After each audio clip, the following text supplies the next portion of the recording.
Hey, what's up, everybody? This is Jeremy Siskind. I'm the author of the new Jazz Piano Fundamentals Book 2, the original Playing Solo Jazz Piano, the best-selling Jazz Piano Fundamentals, and by the way, I just came out with Jazz Piano Fundamentals Book 1 and 2 together. If you want to get those two books at a discount, you can get the PDF from my site, or you can order the paper copy from Amazon.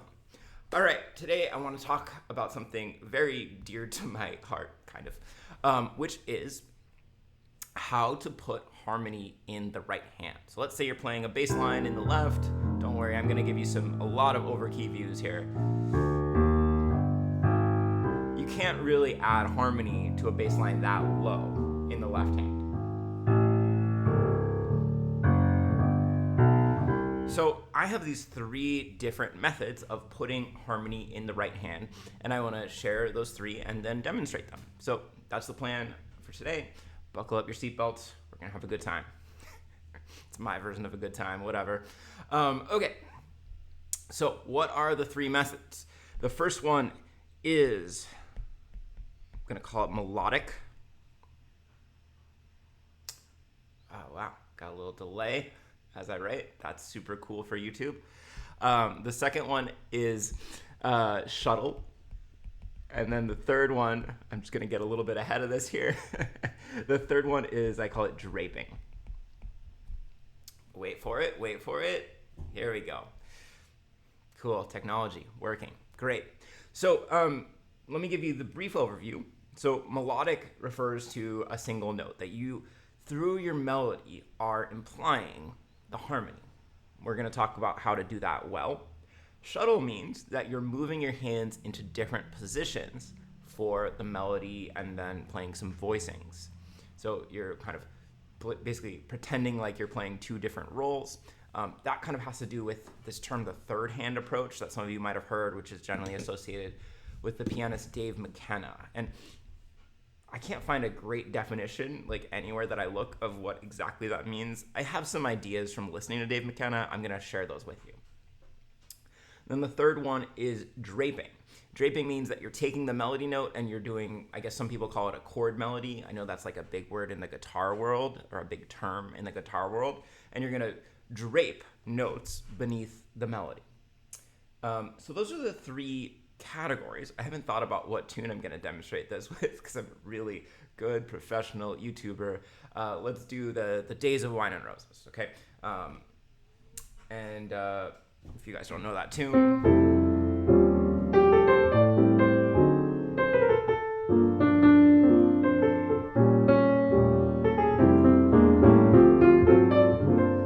that's the general idea.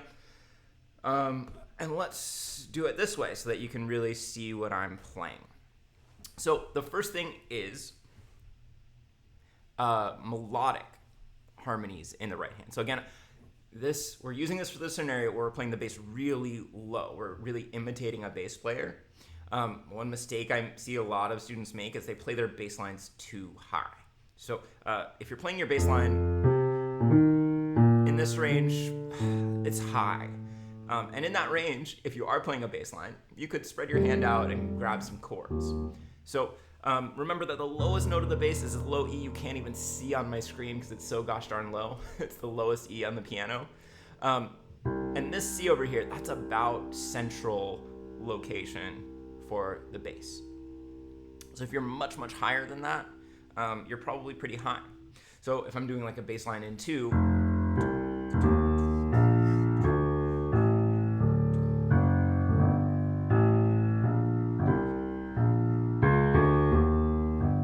stay mainly in that range, roughly around C.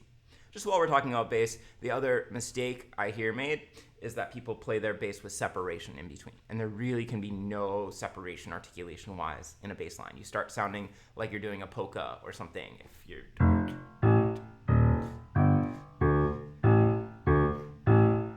It's not the vibe that we want for a bass line in jazz. Okay, so if we are filling in the chords melodically, the first thing that we need to think about is register. Because we really want to hear those essential tones of the chord kind of in this general register. okay? Think about, what we call C3, this kind of first C in the bass clef staff, up to maybe F. So our third and our seventh, we really want to hear it there.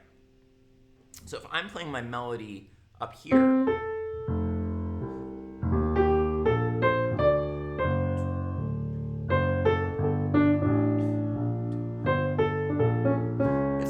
it's certainly not terrible, right? But we're going to be able to fill in the chords in a more juicy, supportive way if that melody's lower.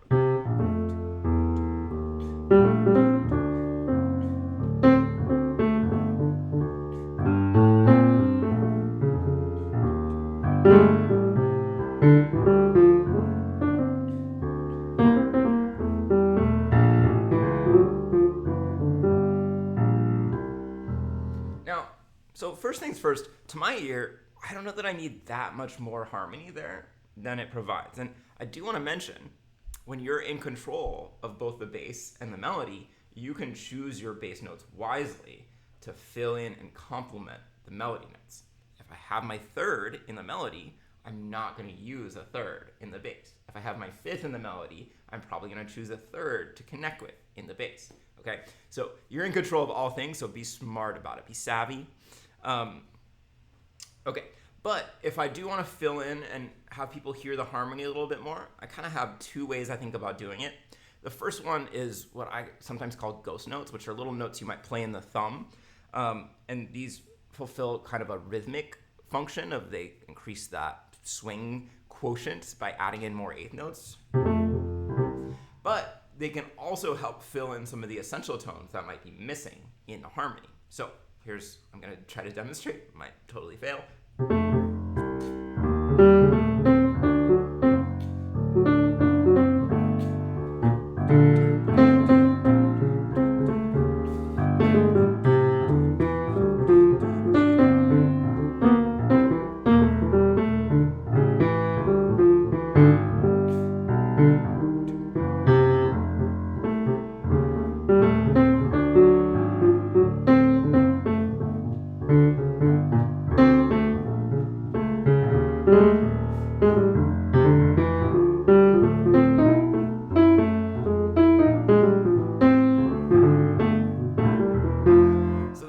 Is like doing a different thing than the rest of the hand, and that is so important to solo piano. You so often, especially in the right hand, the thumb is just doing its own thing. Okay, so it's always finding a chord tone, no matter where you are. And you could practice this. I'm just coming up with this now, so it might be a really bad idea. But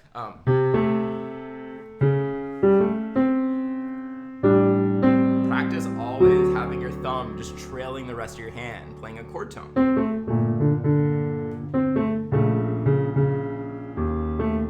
Sometimes it gets a little too low, but that's life.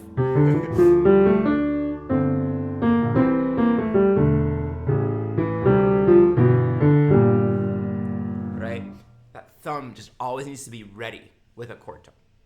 So that's method one. Method two is more filling in between melodic phrases, particularly playing arpeggios. Right? Arpeggios define the chord because they are literally just playing the chord. So let me try and demonstrate that.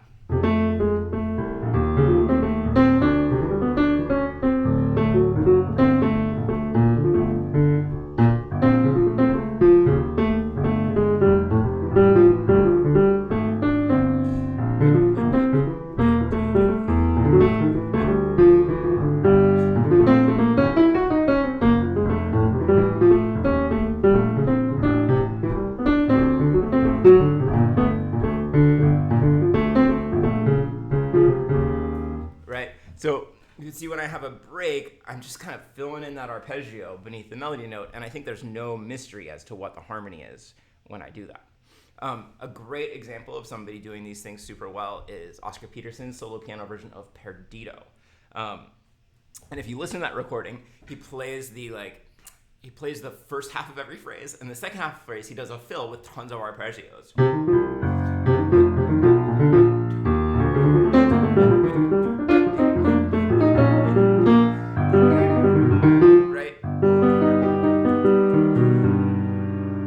an augmented triad. By the way, that's literally what he played. That's not me doing an impression. Well, it is me doing an impression, but it's like a transcription.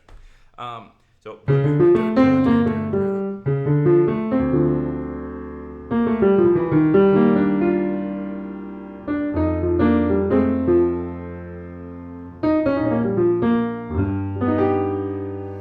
he's hitting all these really basic chord tones, one after the other. And he's dressing it up and, of course, playing it beautifully, rhythmically, beautiful articulation, etc. But it's just chord tones. All right, this video is already getting long. So on to method 2, which, as you recall, is what I call all the shuttle. And so I talk sometimes in my book about left-hand shuttle, which is like stride piano. Stride piano would be one kind of subcategory of left-hand shuttle. In left-hand shuttle, you're going between bass and chord positions in the left hand. The right hand can also shuttle.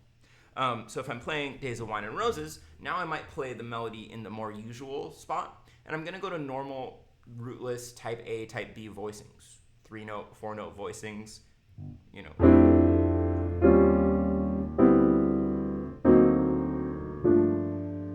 I might not be able to hit every chord because I have to phrase the melody. But remember that you have a decision, you have the power to phrase the melody any way that you like. So, some people say, it would be too fast to move between these melody notes. I have to hold them. You don't have to hold anything, right? In fact, we love having short phrase endings in jazz. So I don't have to play. I can play.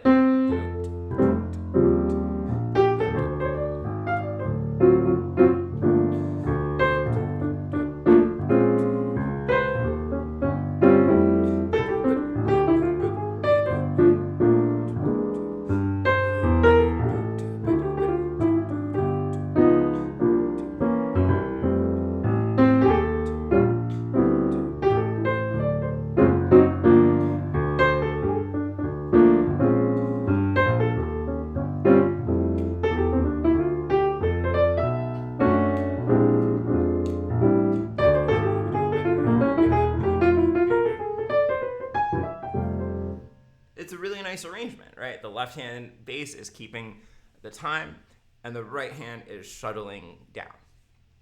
Now, I mentioned Dave McKenna and the third hand approach. I've done some listening, and one of the things that he does, so he does a lot of this kind of shuttle technique, but one of the things that he does is he'll hold a note, and then he'll kind of do this inside-out hand thing, where the pinky will hold the note,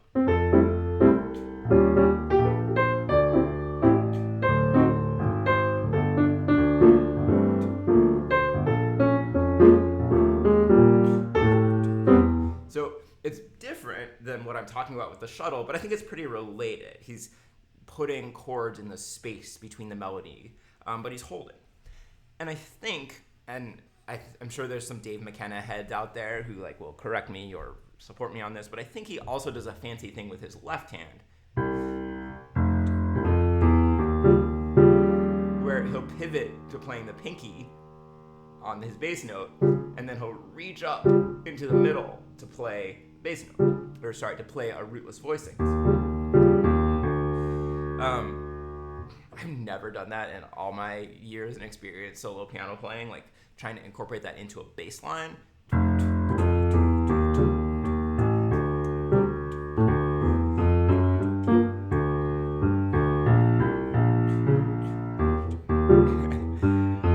It takes some really fancy finger work in the left hand. And I'd much rather do something like that with my right hand, if I'm honest. But I think that's part of what this third hand approach is, that sometimes the right hand's taking the chord,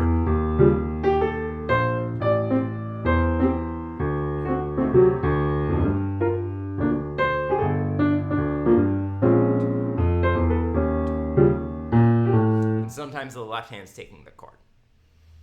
Not for me. I don't think I need to do that with the left hand, but I think that's part of that third hand approach. All right, category 3, draping. This really should have been 3 different videos, but you know what? We're already down this path. We're going to keep going. Okay, so draping means that you're going to play a chord below the melody note. So this is kind of a chord melody. And I guess when I think about how to choose these chords, option 1 to me is like a closed position voicing. So if you practice, your Barry Harris, closed position voicings are much more complicated than that, by the way. In Jazz Piano Fundamentals Book 2, we get deep into closed position voicings and drop 2. But my first option is like the top part of a closed position voicing. So 4 notes, usually arranged pretty close together, and it's just going to miss the doubling of the melody. That might make sense to you. You might need to go watch my video on closed position voicing or check out the book.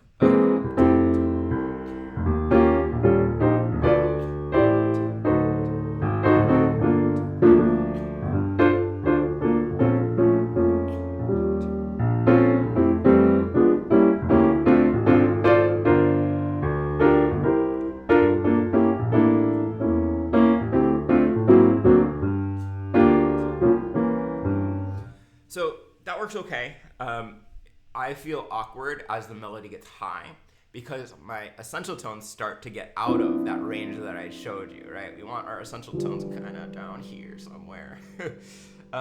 So as the melody gets high, I tend to spread out my hand and play larger intervals. I was starting to do that, and then I thought it would be a bad demonstration, so I stopped. So I might use this for the very first chord, but then maybe I'll really reach out for my second chord. That F sharps shouldn't be in there. The device I have picking up the key motions is sensitive, so sometimes it gets other keys. So I'm using my thumb to play both the G and the A, if you could see.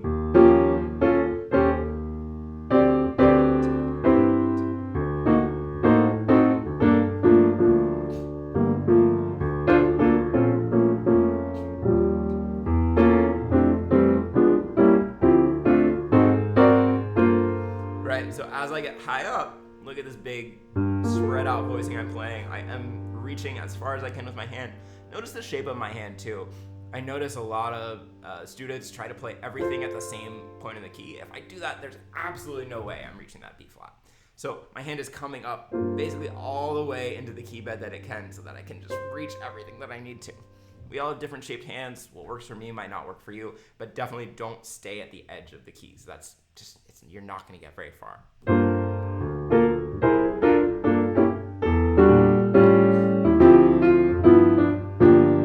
So see how far I'm reaching? Right, everything is reaching towards the center.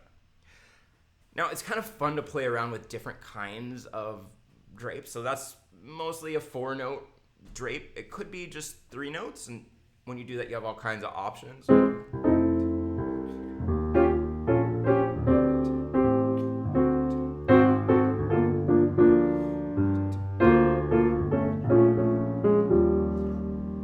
As I'm doing that, it's very nice, it's very light, it's very airy. I'm really focusing on getting those essential tones in there. It's gonna sound really bad with this piece, but it's kind of fun to experiment sometimes with, kind of set drapes. Like, for example, triads, all major triads. So I'm gonna do all major triads. I guess this is what, second inversion.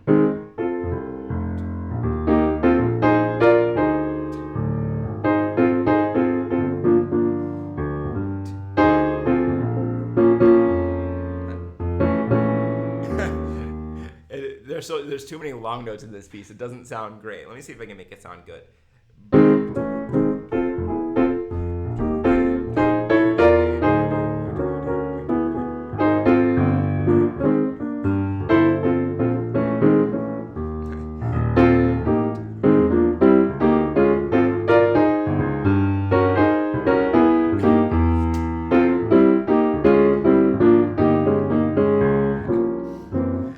Stay that loyal to the concept, but it's kind of fun to play around with. Or sometimes I'll do like a second plus a third. Obviously this is for a more kind of modern approach.